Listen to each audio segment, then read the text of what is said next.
Those who make the worst use of their time are the first to complain of its brevity.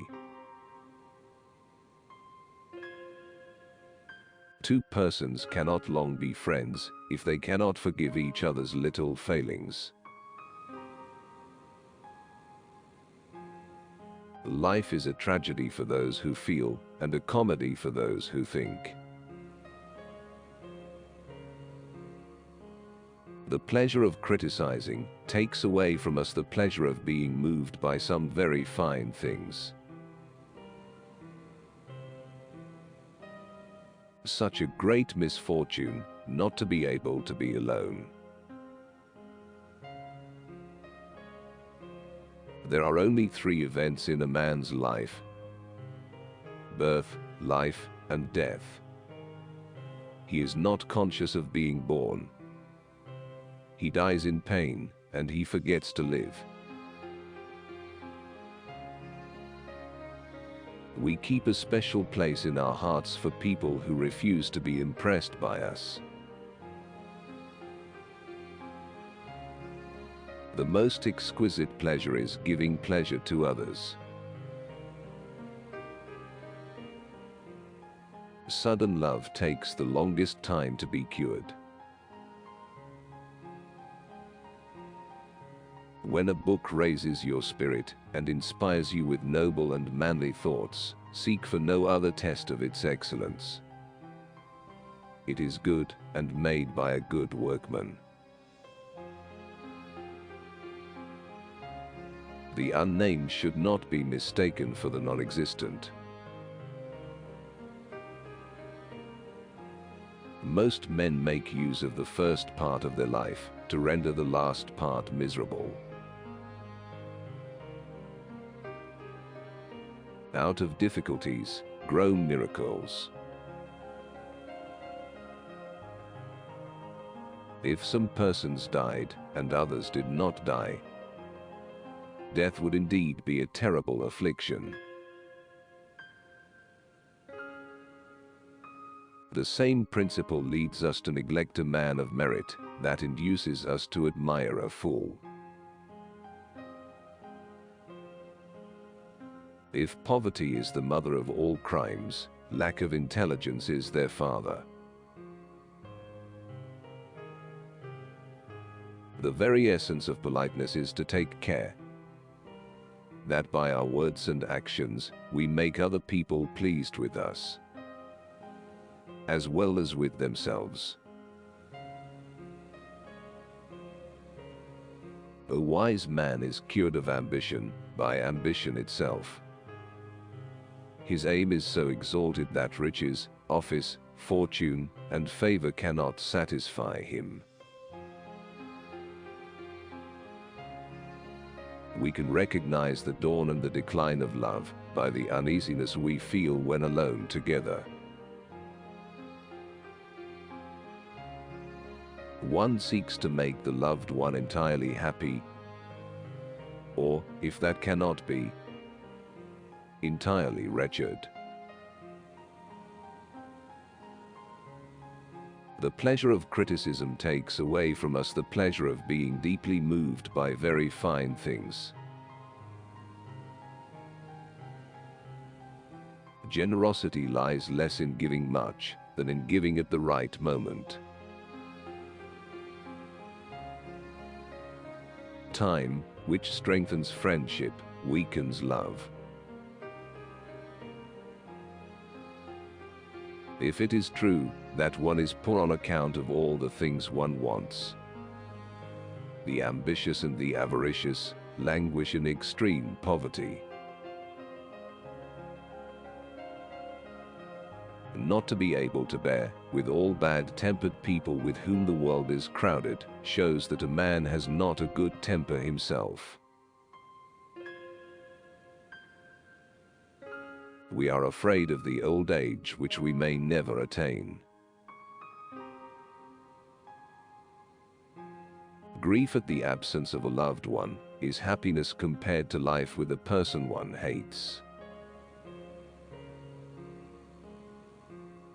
A man is rich whose income is larger than his expenses, and he is poor if his expenses are greater than his income.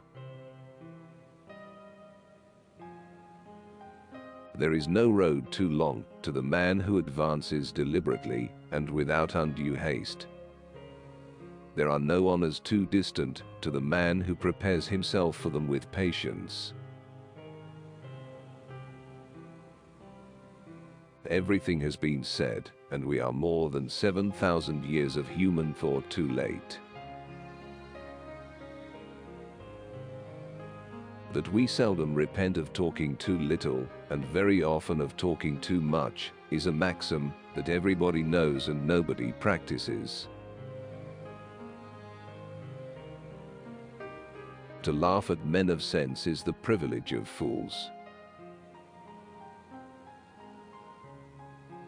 A person's worth in this world is estimated according to the value they put on themselves. No vice exists which does not pretend to be more or less like some virtue, and which does not take advantage of this assumed resemblance. As favor and riches forsake a man, we discover in him the foolishness they concealed, and which no one perceived before. The same common sense which makes an author write good things, makes him dread they are not good enough to deserve reading.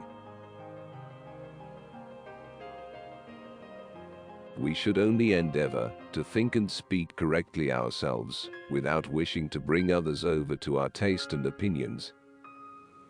This would be too great an undertaking. All of our unhappiness comes from our inability to be alone. Men are willing to be slaves in one place, if they can only lord it in another. A man reveals his character, even in the simplest things he does. There are some men who turn a deaf ear to reason and good advice, and willfully go wrong for fear of being controlled. Time makes friendship stronger, but love weaker. There is a false modesty, which is vanity, a false glory, which is levity, a false grandeur, which is meanness, a false virtue, which is hypocrisy, and a false wisdom, which is prudery. Nothing keeps longer than a middling fortune, and nothing melts away sooner than a large one. The shortest and best way to make your fortune is to let people see clearly that it is in their interest to promote yours. If it be true that a man is rich who wants nothing, a wise man is a very rich man. There is no excess in the world so commendable as excessive gratitude. When a woman doesn't take her eyes off a man, or takes them away from him all the time, everyone immediately understands what it means. If this life is unhappy, it is a burden to us, which it is difficult to bear. If it is in every respect happy, it is dreadful to be deprived of it. So that in either case the result is the same. For we must exist in anxiety and apprehension. It is a great misfortune neither to have enough wit to talk well, nor enough judgment to be silent.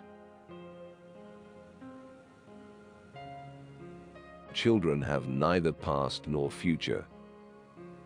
They enjoy the present, which very few of us do. Caprice in woman is the antidote to beauty. A party spirit betrays the greatest men to act as meanly as the vulgar herd. The spendthrift robs his heirs, the miser robs himself. Next to sound judgment, diamonds and pearls are the rarest things in the world. Women become attached to men by the intimacies they grant them. Men are cured of their love by the same intimacies. The exact contrary of what is generally believed is often the truth. A coxcomb is one whom simpletons believe to be a man of merit.